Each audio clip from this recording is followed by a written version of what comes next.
បងជាអ្នកណាជាសង្សារឬឋានៈអ្វីបងគ្មានសិទ្ធិសំបីស្និទ្ធស្នាលអូន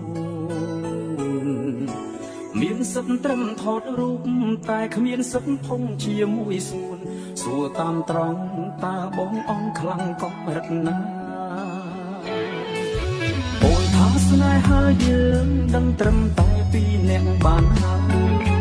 អូនថាមិនចង់ឲ្យអ្នកណាគេដឹងបើពួកយើងបែកគ្នាមានតែយើងពីរអ្នកនឹងគ្មានអ្នកដឹងគ្មានអ្នកណាត្រូវខ្មាស់គេបងអត់យូរហើយថោកយូរហើយតាំងពីស្គាល់អូ